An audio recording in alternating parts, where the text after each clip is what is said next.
안녕하세요. 라디오 코리아 보도국장 원영석입니다. 오늘은 라디오 코리아 내러티브 11번째 시간입니다. 네, 오늘도 한 주를 뜨겁게 달궜던 이슈 3가지를 놓고 패널들과 함께 의논해 보려고 합니다. 네, 오늘 다룰 주제는 이렇게 잡았습니다. 중국 정찰 풍선, 공권력 남용이냐 아니냐, 그리고 BTS의 3연속 그래미 수상 실패 이슈입니다. 자, 라코 내러티브 출발합니다.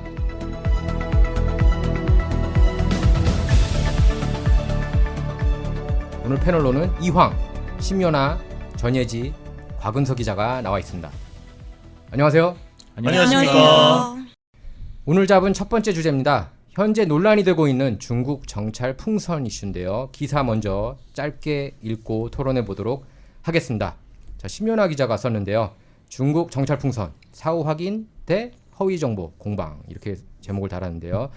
미국 정부가 자국 영공을 침입한 중국의 정찰 풍선을 격추한 가운데 정찰 풍선 대응 문제를 놓고 바이든 정부와 전임 트럼프 정부 간 공방이 확대하고 있다. 트럼프 전 대통령을 비롯해 공화당이 현 정부를 향해 늑장 대응을 규탄하면서 공세를 퍼붓자 바이든 정부가 트럼프 정부 때도 정찰 풍선이 3번이나 침입했다고 밝히면서 반박한 것이 발단이 됐다. 황 기자, 이번 뉴스 보면서 어떤 생각 들던가요? 저는 초강대국 미국의 방공망이 뚫린 거 아니냐 처음에 그렇게 봤거든요. 국방부가 발표하기로는 그냥 풍선이라고 했다가 정찰 풍선이라고 말을 바꿨던 게 미사일 기지라던가 이런 중요한 시설들을 찍어 쓸 수도 있다라고 했고, 이제 처음에는 별 대응을 안 하고 있다가 이제 스텔스 전투기를 투입을 해서 격추를 시키지 않았습니까? 그래서 저는 그걸 보면서 이 미국 방공망도 뚫리는구나라는 생각을 했습니다. 그것부터 다들 신기해했을 거예요. 어떻게 미국 영공이 이렇게 뚫릴 수가 있나. 그렇죠. 그런데 또 한편으로는 약간 그 2001년 9.11 테러 때도 좀 저는 이제 생각이 나더라고요. 그때도 좀 뚫린 상태 아니었겠습니까? 미국이. 그래서 네. 그렇게 역습을 당했는데, 연하 기자 어떻게 생각하세요? 네, 이번에 중국이 이제 날린 풍선, 이 슈퍼 프레셔 발론이라고 해서 네. 이제 정말 이게 뭐 인공위성처럼 제작이 돼서 뭐 기상 관측이라든지 뭐 그런 우주 관측에 대해서 실제적으로 사용이 되고 있다고 합니다. 네. 근데 이제 보통은 기상 우주 관측용으로는 폭이 한 6m 정도, 그래서 조금 작은 편인데, 네. 이번에는 아까 말씀하셨던 것처럼 버스 3대 한 36m 정도의 크기를 자랑을 한다고 합니다. 그래서 이게 어떻게 레이더에 안 걸렸을까 많이들 생각을 하시잖아요. 미국 정도면은 이 정도는 당연히 탐지해야 맞지 않나, 이런 생각이 들었죠. 그렇죠. 예. 근데 이제 이 풍선 같은 경우에는 쉽게 레이더에 잡히지 않는다고 합니다. 왜냐하면 그 비행 속도 자체가 너무 느려가지고 이게 인지 자체를 못한다고 해요. 그래서 고도 한 17에서 한 20km, 이제 성층권에서 이제 계속해서 그 고도를 유지를 하면서 이제 미국까지, 알래스카를 거쳐 캐나다를 거쳐 미국까지 이제 도착을 한 건데, 그렇죠. 정말 이 기술력이 정말 대단하다고 생각합니다. 벌써 이 중국이 이 기술에 도달을 했구나. 네. 이 기술을 풍선 그 재질을 만들 때 정말 힘들다고 합니다. 네. 이런 너무 또 두꺼워도 안 되고, 두꺼우면 이제 너무 무거워서 날질 못하고, 또 얇아야지 또 바람을 잘 타고 이렇게 가게 되는데, 머리카락의 10분의 1 정도 두께라고 얘기를 하더라고요. 네. 그래서 이 기술력을 바탕으로 해서 거기 안에 이제 태양열 전지판과 또 고화질 카메라까지 집어넣어서, 이제 이거는 누가 봐도 좀 명백한 이제 정찰용으로 제작이 되지 않았나 싶습니다. 네. 그래서 일각에서는 중국 테크놀로지가 미국 테크놀로지 앞선 거 아니냐, 이런 우려 목소리도 나왔어요. 이거를 탐지하지 못한 게. 그리고 만약에 이 풍선 안에 이제 그 한 논객이 얘기를 했습니다. 행여나 핵무기라도 있었으면은 그렇죠. 어떻게 할 뻔했냐, 이걸 모르고 있었다는 게 말이 안 된다. 그래서 지금 풍선이 이제 다시 한번 정리하자면 지난달 28일이었어요. 그 알래스카주 서쪽 끝에 있는 알류샨 열도에서 미국 영공에 진입을 했고, 지난달 30일 캐나다 서남부 영공을 지나서 31일에 이제 아이다호 주로 건너와서 그다음에 몬태나, 미주리, 노스캐롤라이나를 거쳤는데, 여기가 다 이제 좀 민감한 지역이라고 그래요. 그 정보, 군사적으로. 군사적으로. 네. 예, 은서 기자 어떻게 생각하십니까? 네. 일단 앞서 말씀하셨듯이 현재 바이든 정부는 트럼프 전 대통령이 과거 중국이 보낸 정찰 풍선을 3차례나 무시했다고 주장하고 있는데요. 이에 대해 만약 트럼프 정권이 중국 정찰 풍선에 대해 묵인한 것이 맞다면 지금처럼 풍선을 격추시킬 명분이 없었던 게 아닌가 하는 생각이 저는 들었어요. 왜냐면 사실 미국은 중국이 난사군도라고 부르면서 지금 영유권을 주장하고 있는 스프래틀리 군도를 포함해서 이런 여러 분쟁 지역에 수시로 미국이 정찰기나 전략폭격기 같은 것들을 보내고 있지 않습니까? 네, 중국은 자국 정부가 보낸 정찰 풍선들을 미국이 내버려뒀기 때문에 마찬가지로 자신들을 수시로 감시하는 미국 정찰기를 격추시킬 명분이 없었던 게 아닌가 하는 생각이 들더라고요. 근데 이제는 바이든 정부가 먼저 중국 풍선, 그것도 중국이 기상관측용이라고 주장하는 풍선을 격추시킨 상황인 만큼 중국에게도 이제는 그만한 명분을 준 상황으로 해석할 수 있다고 봅니다. 네. 근데 좀 약간 이제 여기서 특이한 게 사실 바이든 정부가 모르고 있었잖아요. 처음에 정찰 네. 풍선이. 네. 그런데 이제 와서 트럼프 때도 3번 있었다. 네. 일단은 트럼프 진영에서는 반박을 하고 있습니다. 트럼프는 소셜미디어, 트루스 소셜에 올린 글에서 허위 정보다 이렇게 강력히 비판했고 사실 안티 트럼프 인사들도 트럼프 진영 때 이제 워낙에 트럼프가 이렇게 사이가 안 좋아진 측근들이 많잖아요. 네, 그렇죠. 근데 그 사람들도 다 일단 트럼프 말에 동조했어요. 이건 말이 안 된다. 그 마크 에스퍼 전 장관도 미국 상공에 중국 정찰 풍선이 있다는 보고를 받은 기억이 없다. 그리고 트럼프하고 앙숙이죠. 존 볼튼. 굉장히 호전적인 존 볼튼 전 백악관 국가안보보좌관도 CNN하고 인터뷰에서 바이든 정부가 타임머신이라도 발견했냐, 새로운 발견의 근거가 무엇이냐 이렇게 반박했습니다. 바이든 정부 진영에 그 트럼프 정부 때도 있었다. 그런 발언을요. 풍선 세계가 있었다. 자, 예지 기자 어떻게 생각하세요? 이번 이슈에 대해서. 트럼프 전 대통령 때도 3차례 정도 보냈다고 이제 바이든 정부가 주장하고 있잖아요. 네. 근데 이제 만약에 그랬다면 과거보다 기술력이 떨어진 것도 아닌데 더 발전을 하면 발전을 했을 텐데 전 국민이 볼 수 있는 크기로 정찰 풍선을 보낸 의도가 뭘까? 네. 근데 6년 만에 지금 국무장관이 중국 방문을 앞두고 그렇죠. 또 벌어진 일이잖아요. 맞아요. 그래서 덩이현 재미 시사평론가는 이제 이게 중국 내 강경파가 미국과 중간의 대화 사보타주를 위해 이 사건을 유발한 것이 아니냐. 네. 그래서 중국 정부에서도 뭐 어쩌면 모르고 있어서 이게 민간의 기상 관측용 비행선이었다. 사실 이게 언론 보도가 되지 않았으면 블링컨 국무장관이 아마 그냥 만났을 거예요. 네. 그렇겠죠. 예. 네. 근데 이제 언론이 이걸 폭로하면서 미팅이 이제 결렬이 됐죠. 그리고 예지 기자도 그렇고 저 은서 기자도 그렇고 그 얘기를 좀 종합을 해보면 저번에는 이제 저희가 러시아와 미국에서 맞아요. 이제 얘기를 했던 부분인데 이번에도 중국에게 좀 명분을 뺏긴 거 아니냐라는 생각이 들거든요. 네. 이 그렇다는 게 왜 중국이 미국 본토를 정찰할 수 있다라는 좀 상징적인 의미를 남겼고요. 그렇죠. 일단. 네, 그리고 중국의 풍선이 예지 기자가 얘기를 했습니다만 대놓고 국민들이 다 볼 수 있는 크기의 정찰 풍선을 보냈다는 것은 이 미국의 대응을 좀 시험한 거 아닌가라는 생각도 해볼 수 있겠어요. 네. 네. 그럴 수밖에 저도 그렇게 생각이 드는 게 왜 보통 이제 정찰 이 풍선을 격추를 하고 이제 국무부에서 이제 중국 쪽으로 이제 이런 부분에 대해서 이제 추궁을 했지 않습니까? 그렇죠. 네. 중국이 재미있게도 순순히 인정했습니다. 그렇죠. 네. 인정을 맞아요. 하고 그 대신 이제 정찰이 아니었다, 뭐 기상 관측용이었다. 기상관측용. 그래서 뭐 바람을 타고 잘못 흘러갔다 이렇게 둘러대긴 했지만 예전처럼 이렇게 거부하거나 우리가 아니다라고 잡아떼진 않고 순순히 인정을 했단 말입니다. 바이든 진영에서는 이제 이렇게 얘기를 하고 있잖아요. 바이든 정부는 왜 빨리 격추시키지 않았냐. 그렇게 기자들이 질문하니까 그 패턴을 읽고 싶어서 그 어떻게 움직이는지 그 포착을 일단 지난달 28일 했다고 그러지 네네. 않았습니까? 그래서 일단 확인했는데 바로 격추시키기보다는 어떻게 그 동향을 알아야 다음에 중국이 어떻게 나올지 계산할 수 있다. 여기에 대해서 어떻게 생각하세요, 황 기자? 이게 좀 말이 된다고 보세요? 아니면 괜히 변명 같아요? 네, 저는 실제로 바이든 정부도 고민을 많이 했겠다라고 느낀 네. 부분은 정부가 풍선이 북태평양에 진입했을 때는 가만히 있다가 대서양까지 미국을 완전히 관통하고 나서야 풍선을 격추를 시켰잖아요. 네. 동시에 바이든 정부 입장에서는 이미 트위터를 비롯한 여러 SNS에서 사람들이 이번에 중국이 보낸 정찰 풍선 목격 영상을 올려서 화제가 된 만큼 풍선을 격추시키지 않을 수가 없었겠다 하는 생각도 들었어요.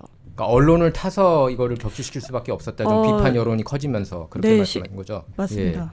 예. 그런 지적이 많고 또 이런 얘기도 나오고 있습니다. 그 이제 바이든 정부가 트럼프 전 정부 때보다는 중국에 좀 더 친화적이다 이런 그렇죠. 느낌을 좀 주잖아요. 사실 트럼프 네. 같은 경우에는 굉장히 관세도 많이 때리고 그때 중국 무역 상대로 전쟁이었죠. 무역 전쟁이 네. 일어나고 중국하고 사실상 뭐 그런 얘기까지 했어요. 중국하고 모든 거래를 끊는 것도 우리가 고려를 해봐야 된다. 뭐 이런 얘기를 했는데 그리고 특히 이제 미국이 옛날 92년에 그 빌 클린턴하고 네. 조지 H.W. 부시 빌 클린턴을 거치면서 중국하고 이제 무역을 하자 이렇게 결정하지 않았습니까? 그렇죠. 그래서 중국이 한국하고 일본처럼 이렇게 친미국 국가로 되는 것을 원했던 것 같아요. 근데 그게 지금 계획대로 안 된 것 같습니다. 지금 모든 걸 뒤돌아보면은. 그래서 어떻게 보세요? 바이든 정부가 좀 약간 이렇게 중국한테 좀 약한 모습을 보여서 이런 노골적인 정찰 활동을 펼쳤다고 보십니까? 중국이? 어떻게 생각하세요? 근데 제가 봤을 때는 그렇게 저는 그 부분에 있어서만큼은 조금 확대 해석이 아닌가라는 네. 생각은 들고요. 네. 그 풍선에 있어서만큼은 아마 그 고위층 회담을 앞두고 어떤 반응이 나오느냐를 한번 떠보기 위해서 쿡 찔러본 것이 아닌가. 네. 이 풍선이 지금 여기만 발견된 것이 아니잖아요. 남미에서도 발견이 됐다 그러고 뭐 지금 독일 정부도 지금 조사를 하고 있다고 얘기를 하는 것 같은데 근데 그렇다는 것은 지금 여기저기 뿌려놓은 거겠죠.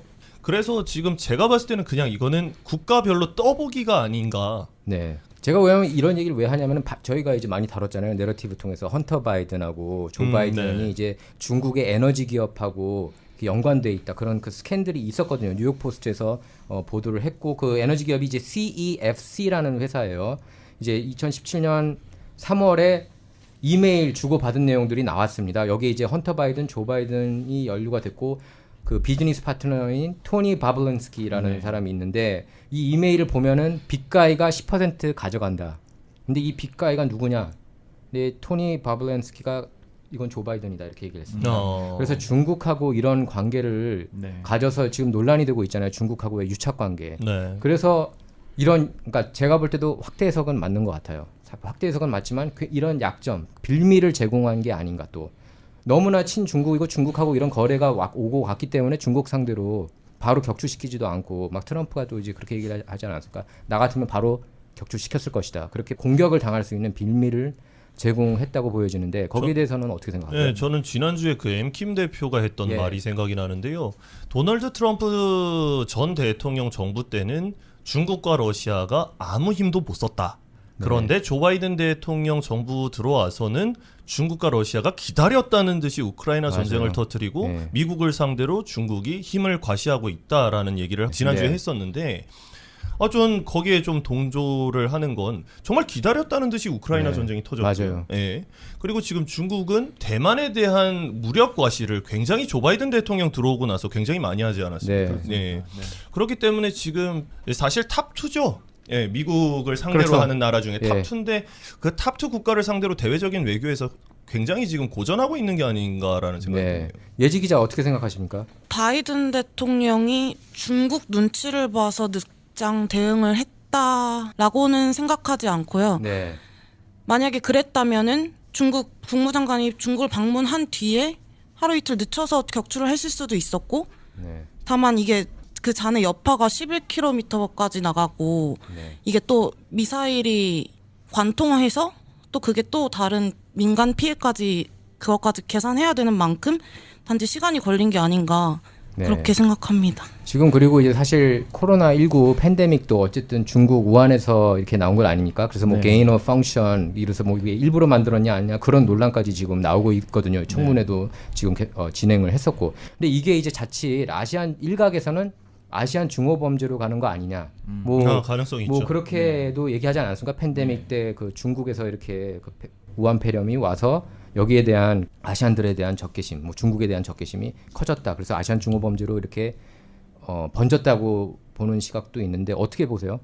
충분히 그런 가능성도 있다고 봅니다. 왜냐하면 국수주의자들 같은 경우에 보수 국수주의자 같은 경우에는 이 미국을 또 그만큼 사랑하고 나라를 지키려 했는데 이것 또한 이 중국이 도발했다고 생각을 하는 부분이거든요. 네. 그렇기 때문에 이게 또 어떻게 보면 그게 또 중국이지 않습니까? 네. 중국 하면 또 아시안 이렇게 연결이 되면 정말 또 다시 아시안 증오 범죄까지도 네. 또 좀 잠잠해지려고 하면 이제 다시 일어나는 그런 현상들이 좀 일어나는 부분인 것 같아요. 그리고 또 이런 뉴스들이 전파가 되게 되면 자세한 정보를 몰라도 네. 그냥 아시안이다 그러면 혐오하고 보는 그런 왜냐하면 코로나19 때도 그랬었거든요. 네. 코로나19가 어디서 나와서 어느 동네에서 나와서 모르면서 그냥 아시안이니까 코로나 이렇게 되는 경우가 있었기 때문에 이번에도 그럴 가능성이 없지 않아 있다고 봅니다. 네. 대부분 그렇게 이제 범죄 저지른 사람들은 이렇게 언제든지 범죄를 안 그래도 범죄를 저지를 사람들이 그렇게 한다고는 생각하는데 어쨌든 아시안 중호 범죄로 이렇게 번질까봐 좀 우려스러운 점도 분명히 있습니다. 정찰 풍선 이슈는 앞으로 계속 이어질 것 같습니다. 그래서 저희 라디오 코리아에서도 계속해서 이 이슈를 지켜보고 팔로우업 하도록 하겠습니다. 자, 라코 내러티브 두 번째 주제로 돌아오겠습니다.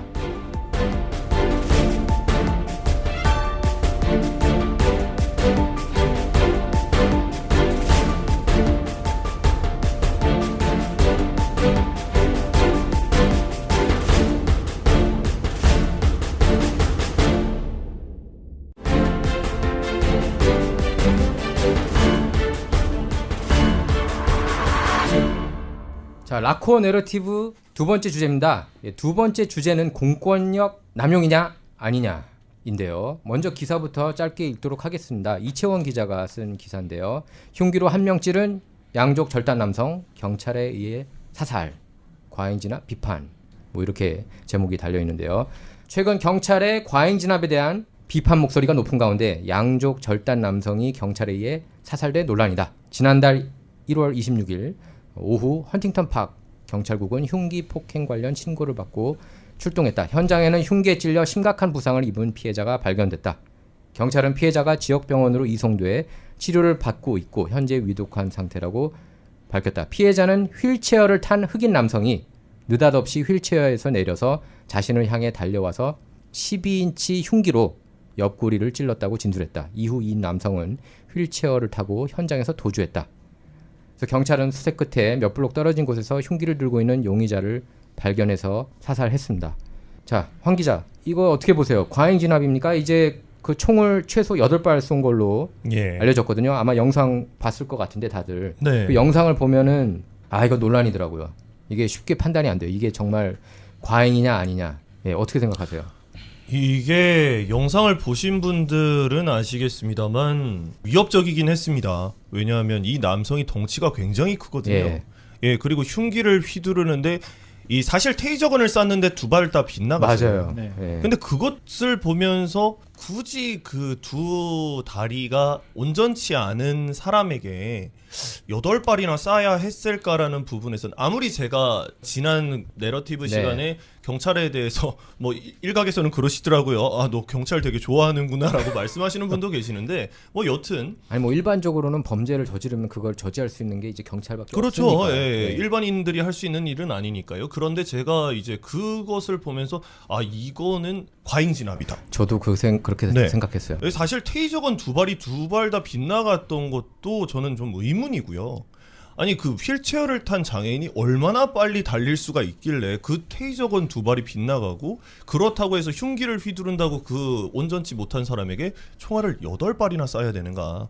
사실 사살하겠다는 마음을 먹고 쏘지는 않죠. 보통 경찰이 정말 위험한 상황이 아니면 이제 다리를 쏘거나 이제 팔을 쏘거나 이제 그런 식으로 좀 하기는 하는데 이건 8발이나 쐈다는 거는 조금 의문이네요. 예, 저도 그렇게 보고 요나 기자 어떻게 생각하십니까? 분명히 영상을 보시면 위협적입니다. 칼도 36인치였으면 어마어마하게 컸어요. 굉장히 커요. 네. 네, 어마어마하게 커요. 진짜 장검 수준이라고 해도 머시티라고 표현한 데도 있더라고요. 네. 예. 그래서 과언이 아닐 정도로 엄청나게 크고 흉기 일단은 또 한 명을 먼저 또 흉기를 통해서 이제 또 피해를 입혔지 않습니까? 그래서 이제 그거를 진압을 하는 과정까지는 좋은데 아까 말씀하셨던 것처럼 진짜 이 실탄 8발까지를 쏴가면서까지 진압을 할 필요가 있었나? 분명히 그런 범죄라든지 이런 것들에 대해서 대응을 하고 좀 치안을 위해서 이렇게 노력하는 부분들은 정말 감사하고 좋은 부분이라고 생각을 하지만은 이런 8발까지 쏴가면서 사망에 이르기까지 하는 점은 조금 과잉 진압이 아니었나 생각이 듭니다. 그리고 아까 좀 이해를 돕자면 아까 마셰티라고 얘기를 했는데 이제 한글로 이제 그 직역을 하면 마체테죠. 예, 그 정글도입니다. 맞아요. 정글도. 네, 네. 그렇기 때문에 굉장히 위협적이긴 합니다. 왜냐하면 마체테는 자칫 잘못하면 한번 휘둘렀을 때 그냥 이 상흔을 입는 정도로 끝나는 것이 아니라 잘리죠. 예, 네. 신체 일부분이 잘릴 수도 있을 정도로 네. 위험한 칼이긴 한데 그래도 장애인인데 그렇게 대응을 과하게 할 필요가 있었나라는 생각이 드네요. 예, 먼저 이제 사망을 했잖아요. 근데 네. 그 사망하기 전에 이 사람이 이제 먼저 흉기를 찔러가지고 한 명을 병원에 네, 이렇게 그렇죠. 입원을 시키기는 했습니다. 그래서 원래 가해자였다가 이제 사망을 하게 된 케이스인데 은서 기자 어떻게 생각하십니까? 이 케이스에 네. 대해서. 이번 사건에 대해 경찰이 장애를 갖고 있는 국민을 과잉 진압해서 숨지게 한 것은 공권력 남용이다. 무서워서 살겠냐라고 하시는 분들이 계시는 반면 몇몇 분들은 오히려 법을 더 강화시켜서 무법자들을 강력히 처벌하고 법에 대한 경각심을 일깨워줘야 한다라고 하시는 분들도 계시더라고요. 저는 흑인이 경찰에게 맞아서 죽었다라는 뉴스를 보고 무의식적으로 백인 경찰들이 가해자일 거라는 생각이 들었는데요. 근데 이번에는 흑인 경찰들이 이걸 주도했다는 게 좀 의외였어요. 근데 영상을 보면 숨진 피해자가 경찰에게 계속 저항을 하잖아요. 그래서 경찰이 뭐 얼마나 당황했으면 그랬을까 싶기도 하면서 그래도 이건 좀 과잉 진압이었다고 생각을 합니다. 예. 사실 매번 하는 얘기지만 경찰도 사람이니까요. 예. 근데 이제 장애인이었고 기본적으로 이렇게 딱 보이지 않았습니까? 맞아요. 막 이렇게 달리는 모습이 나오기는 했지만 장애인이었고 절단돼 있고 예. 휠체어에 앉아 있는 그렇죠. 모습이었어요. 그리고 네. 기본적으로 이해가 안 가는 게 그런 상황이면은 경관들이 그렇게 최소 8발이거든요. 근데 소리가 이렇게 들려요. 그거는 살해 목적으로 그렇게 쏜 게 아니면은 설명이 안 되는 것 같아요. 그래서 분명히 이거는 과잉 진압이 아닌가 생각이 됩니다. 네. 예지 기자 어떻게 생각하세요? 저는 헌법상 경찰이 무력을 사용할 수 있는 경우가 용의자가 금방이라도 상해를 입힐 수 있다고 판단되거나 혹은 심각한 상해를 이미 입힌 용의자가 도주를 시도할 때인데 저는 이 사건의 경우 둘 다 포함되는 상황이라고 생각을 했어요. 다만 두 다리가 절단된 장애인이었고 네. 흑인이었다는 점이 부각됐을 뿐이지 이미 이 용의자는 큰 흉기를 가지고 있었고 거동이 영상을 보면 불가능한 상황도 아니었어요. 네. 그 절단된 상태로 누군가를 찌르고 또 도주도 하고 이러는 상황이었는데 총격을 가한 거는 저는 경찰관이 의무를 다했다고 생각을 해요. 그거를 이 사람이 휘두른 게 아니라 던지겠다고 협박을 하는 상황에서 제가 그 사람이었다면, 제가 경찰관이었다면 당장 뭔가를 하지 않으면 던지면 그냥 바로 이렇게 될 수 있으니까.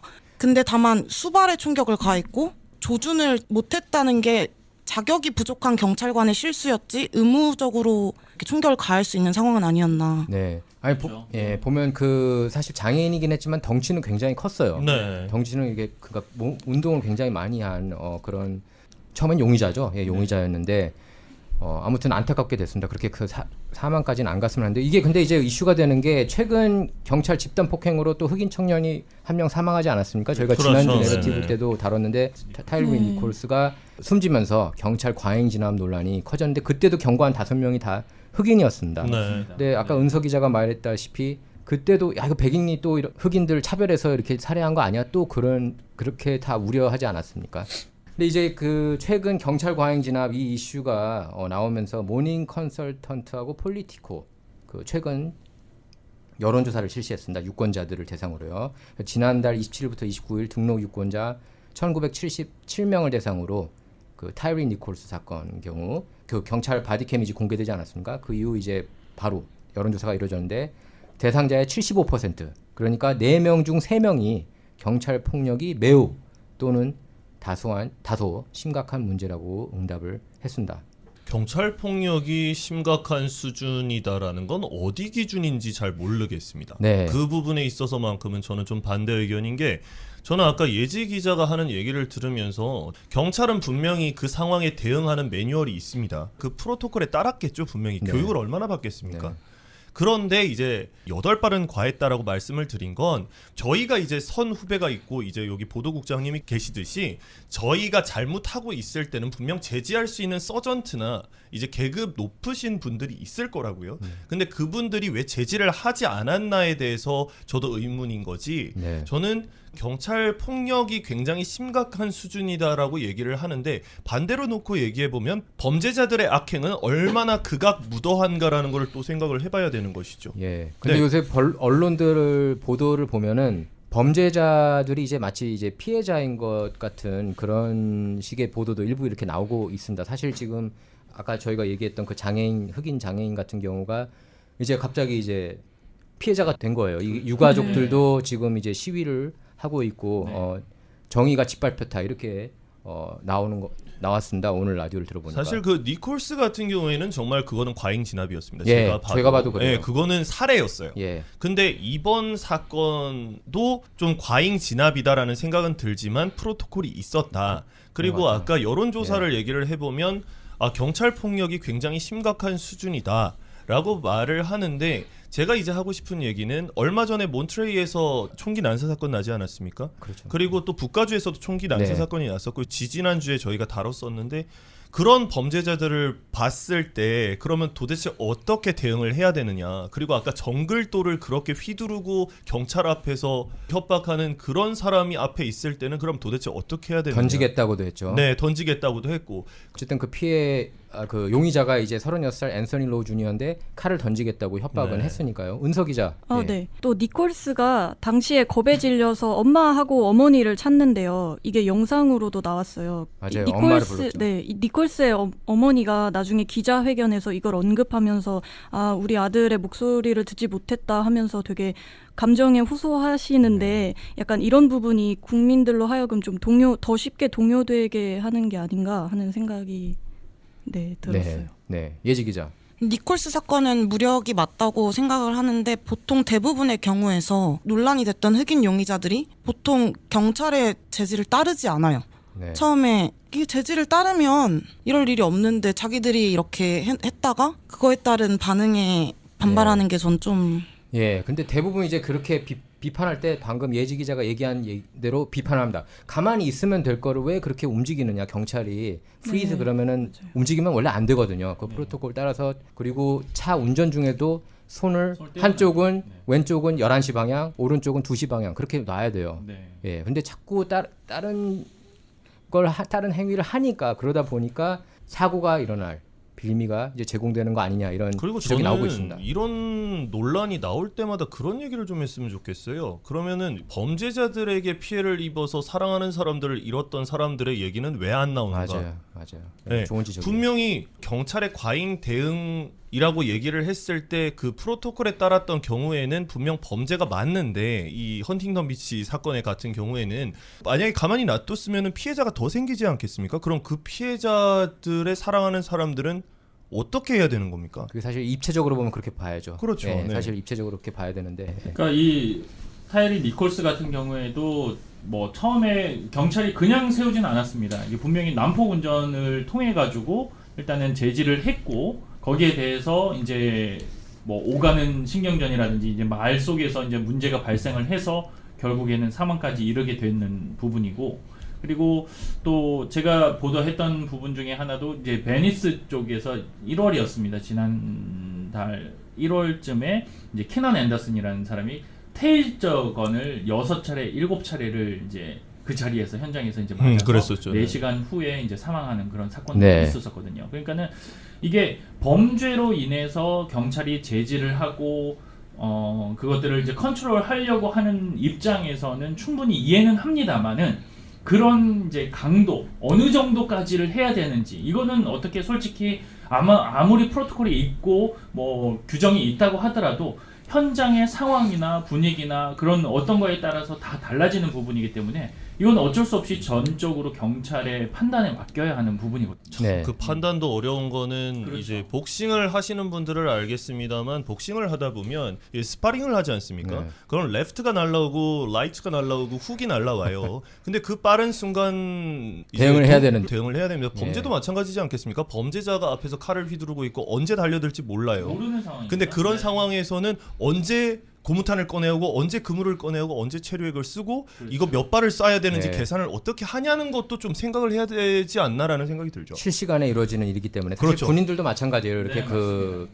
전장에 갈 때 네. 생각할 틈이 굉장히 짧죠. 분명히 경찰들도 이런 부분에 대해서는 충분히 숙지가 돼 있다고 생각합니다. 그렇다고 왜냐하면 봅니다. 조지 플로이드 사건이 있고 나서 벌써 지금 3년이 지났잖아요. 지났죠. 네. 3년 동안 얼마나 많은 언론들이며 얼마나 많은 사람들이 네. 이야기를 하고 경찰에 대해서 얘기를 했겠습니까? 이런 뭐 과잉 진압이라든지 공권력 남용에 대해서 얘기를 했는데 수도 없이 아마 들었을 거예요. 그렇죠. 그러면서도 교육을 하고 안에서도 재교육이 있었을 거고요. 그러면서 항상 생각을 하고 있지만은 그 상황이 닥치면 일단은 어려운 네. 상황이기 때문에 그거는 네. 어느 정도 좀 존중을 해줄 필요도 있지만 좀 과잉 진압이 없지 않아 있습니다. 그거는 어떻게 경찰 전체를 묶어서 이게 경찰이 전체가 다 과잉 진압을 하고 있다라고 이렇게 판단하기보다는 어떻게 보면 경찰 개개인의 판단으로 인해서 발생한 부분이기 때문에 그런 책임들이라든지 이런 잘못들은 그 경찰한테 묻는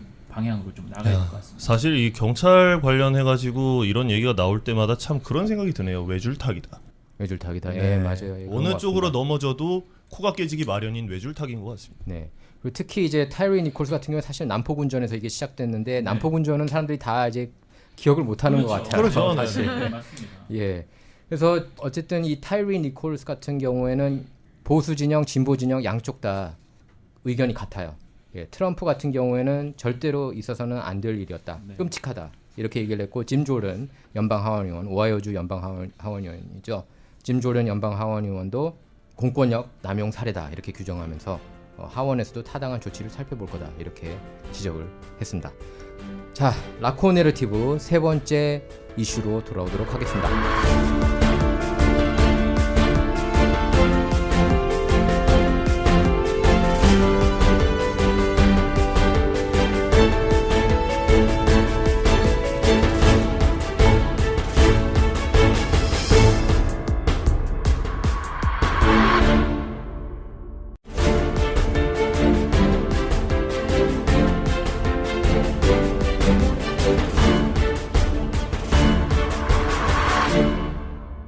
자, 라코 내러티브 세 번째 주제는 BTS의 그래미상 3년 연속 수상 불발입니다.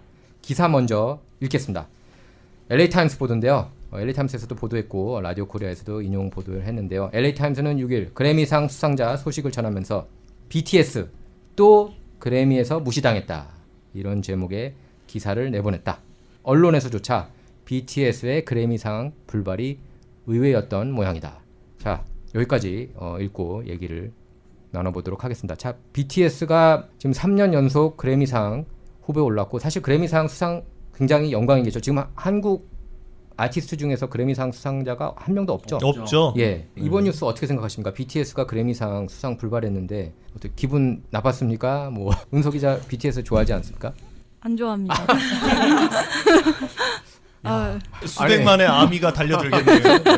네, 일단 저는 특히 팝 듀오 그룹 퍼포먼스 부분에서 아무래도 콜드플레이랑 같이 작업을 방탄소년단이 했지 않습니까? 맞아요. 또 그 실제로 반응도 엄청 좋았고 받을 수 있지 않을까 싶었는데 아쉬운 마음이 들더라고요. 네. 네, 또 이번에 같이 후보에 오른 팝 가수들이 아무래도 방탄소년단에 비해서는 인지도가 더 높기도 하고 특히 팝 듀오 그룹 퍼포먼스 부분에서 방탄소년단을 제치고 수상한 샘 스미스 같은 경우에는 일단 한 번쯤은 어디선가 들어봤을 만큼 유명한 노래 I'm Not The Only One으로 사랑을 네. 많이 받은 그런 아티스트잖아요. 네.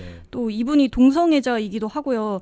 특히 캘리포니아 같은 경우에는 성소수자들을 존중하고 차별 없이 대우해야 한다는 그런 분위기가 다른 주보다 더 있는 것 같아요.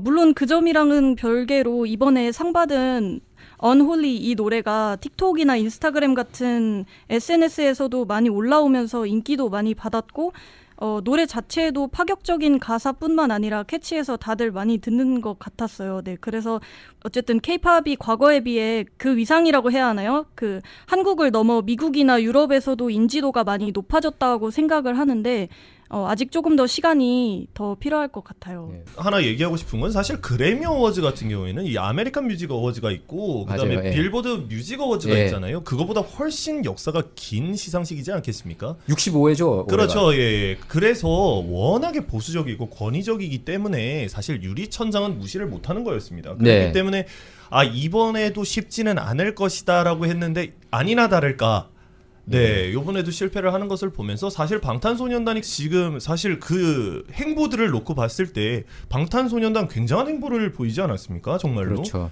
정말 역사의 길이 남을 행보였다. 월드스타죠. 저는 사실 영국 그 웸블리 스타디움에서 꽉 채웠죠. 공연을 네. 하는 거는 야, 이제는 퀸이랑 맞먹는구나 BTS가라는 생각을 했었어요. 그 제가 90년대, 2000년대, 2010년대, 2020년대 최고 스타들 딱 보니까 작년에는 BTS였어요. 그렇죠. 모든 아티스트 통틀어서 그 앨범 판매량에서도 상대가 안 됐습니다. 그러니까 BTS가 정말로 획기적인 그런 K-팝 그룹이라는 것은 부인할 수 없는 사실이고 참 맹활약했죠. 사실 저는 몇 곡을 좋아해요. BTS 노래 중에 저도 그 마이크 드랍도 좋았고 네. 특히 그 퍼포먼스가 굉장히 이렇게 인상적이더라고요. 저는 아미십니까?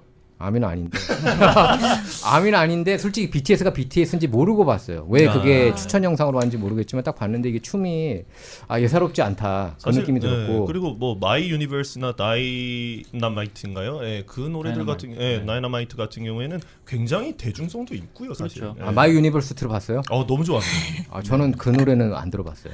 그러니까 이게 BTS는 이제는 뭐 모르는 사람이 없을 정도로 그렇죠. 진짜 월드스타입니다. 월드스타를 넘어서 뭐 백악관까지 초청이 돼서 이제 그렇죠. 기자들 앞에 뭐 예. 기자회견 할 정도로 지금 뭐 한국 사람으로서 이번에 이제 65회 그래미 어워드를 수상을 못한 거는 아쉽긴 하지만은 네. 제가 생각했을 때는 그렇게 아쉬워 안 해도 될 것 같아요. 저도 그래요. 충분히 지금 누리고 있고 충분히 그 인기를 얻고 있고 그리고 많은 사람들로부터 사랑을 받고 네. 그리고 그 노래들 그 가사들이나 이런 것들이 많은 이들에게 영향을 지금 벌써 주고 있기 때문에 네. 언젠가는 받을 거예요. 근데 이번 해가 아니라는 것뿐만이고 네. 그리고 뭐 내년이 될 수도 있고 그다음 뭐 근데 솔직히 그래미 어워드 못 받으면 어떻습니까? 그리고 저도 그렇게 네.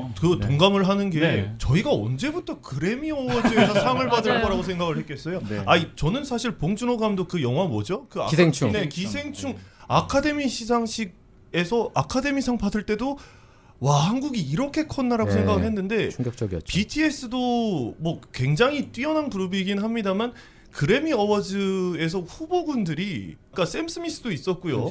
또 뭐 비욘세. 그렇죠. 아니 그렇죠. 비욘세입니다. 비욘세. 예. 다른 사람도 아니고 비욘세예요. 예. 근데 방탄소년단이 비욘세랑 지금 이름을 같이 하고 있다는 것은 이거는 정말 가문의 영광을 넘어서 국가적인 영광이거든요. 예. 너무 아쉬워 안 해도 될 것 같아요. 저도 그렇게 생각을 네. 합니다. 근데 이제 그런 것 같아요. 아카데미상을 이제 제패하지 않았습니까? 그때 봉준호 감독의 네. 그 기생충이 작품상, 감독상, 그리고 각본상 뭐 이렇게 주요 상들을 휩쓸었고 네. 그리고 오징어 게임 같은 경우에는 에미상에서 작품상 받았죠. 제가 지금 네, 받은 네, 걸로 받았어요. 알고 있습니다. 받았고 그렇게 휩쓸었는데 이번에 BTS가 여세를 몰아서 그 BTS가 그래미상까지 수상했으면 참 좋았을 거다 이렇게 이제 더할 기대하는 나위 없이 사람들이 좋지만 많았던 것 같아요. 저는 사실 뭐 BTS를 그렇게 막 좋아한다 뭐 이런 수준은 아닙니다만 저는 너무 BTS가 자랑스러운 거는 아니 어느 아시아 국가에서 그런 아이돌들이 유엔 무대에서 서서 그렇죠. 그런 그렇죠. 좋은 영향력을 전하고 이 친구들 그리고 항상 하는 얘기가 있습니다. 자기들은 선한 영향력을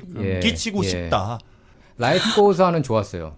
그 노래도 이제 근데 K-팝 노래가 이렇게 빌보드 1위에 오른다는 것 자체가 그리고 그것도 가사가 또 한국어 아닙니까? 그렇죠. 그것 자체가 되게 충격적이었고 이렇게 그 라디오에서 이렇게 음악이 나오는데 그때 다이너마이트였던 것 같아요. 근데 좀 102.7, 그 KJ103라고 그러죠. 네네. 예, 그런 그 라이언 시크레스트가 진행하는 그런 프로그램에 간판 프로그램에 흘러나오는 걸 듣고서 되게 감동을 했습니다. 사실 어쨌든 한국인으로서 그리고 한인으로서 자랑스러운 일이잖아요.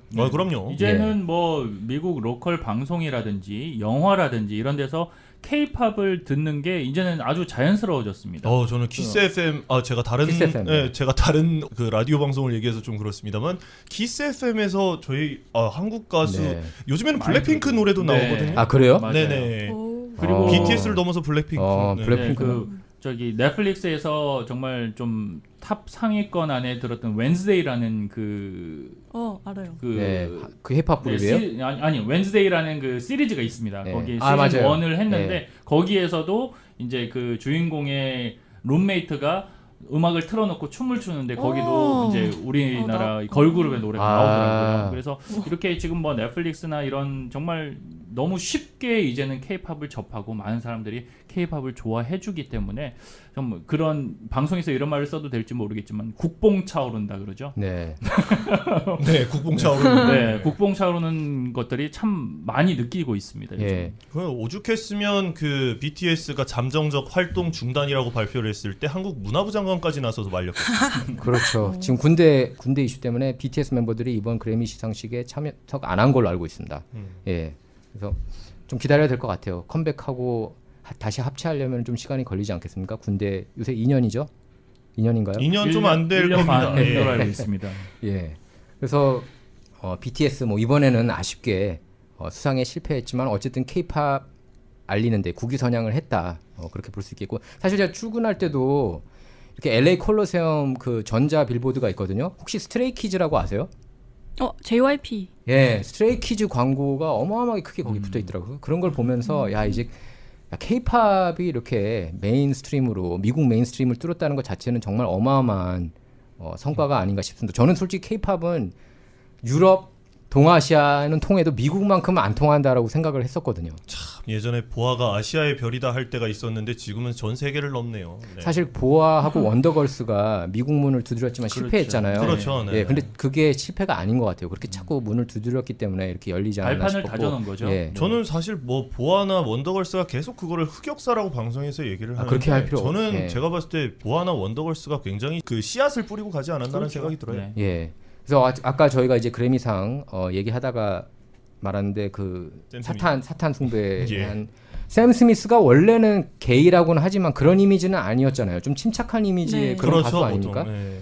근데 사실 소개할 때부터 좀 의미심장했어요. 마돈나가 인트로덕션을 했거든요. 그렇죠. 그러면서 네. 문제 많고 논란 많고 사고 잘 치는 아티스트들이 결국에 남는다는 식으로 그렇게 하면서 이제 그런 이상한 퍼포먼스, 저는 마음에 들지 않는 그런 퍼포먼스를 했습니다. 저도 마음에 들지 않았습니다. 제가 초반에 그 샘 스미스 팬분들에게 굉장히 죄송한 말씀입니다만 저도 이제 사람이기 때문에 네. 그 영상을 보면서 굉장히 좀 보기 힘들다라고 생각을 했었거든요. 영상 보셨습니까? 그 공연을 보면 정말 대놓고 사탄 숭배거든요. 그렇죠. 예, 뭐 이건 종교를 떠나서 얘는 정말 악마 숭배자. 그것도 그리고 언홀리지 않습니까? 언홀리죠. 예, 제목도 네. 그런. 제가 크리스찬이고 자시고를 떠나서 네. 이거를 봤을 때 이 그래미 어워즈 시상식은 가족들이 다 보는 그렇죠. 시상식이죠. 네. 근데 그것들을 봤을 때 그것도 그 영향력 있는 샘 스미스가 나와서 그 공연을 펼치는데 제 자식이 본다?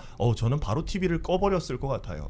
저도 이제 마찬가지 생각이 들었고 왜 이런 사탄 숭배, 그 사탄 숭배를 한대요, 샘 스미스가? 아니 뭐 그런 얘기는 들은 적이 없습니다. 그 네. 같이 언홀리에 참여한 킴 페트라스가 이런 말을 했더라고요. 나는 이미 트랜스젠더로서 종교에서 원하는 사람이 아니다라고요.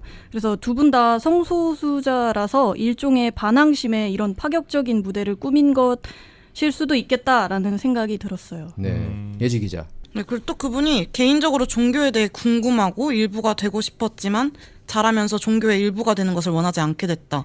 솔직히 많은 사람들이 내가 종교적으로 무엇을 지지하고 쌤이 무엇을 지지하는지에 대해 쿨하지 않다. 이런 식으로 말한 걸 봐서 처음에는 전 그 가사도 들어보면 좀 가사도 그런 게 있어요. 불륜에 대한 불륜 얘기예요. 네. 그 남자가 뭐 약간 그런 매춘부하고 와이프는 모르고 있다, 아내는 모르고 있다 이런 내용을 하면서 그런 퍼포먼스를 하는 건데 남자가 매춘을 한다고요? 남자가 매춘부를 성매매를 성매매를 한다. 성매매를 하는데 자기 부인 몰래. 몰라요. 네, 한다 이러면서 네, 그런 이런 내용이에요. 성적인 묘사도 들어가고 가사에서. 네. 근데 이제 그런 걸 봤을 땐 처음엔 그런 거를 언홀리 맞네. 완전.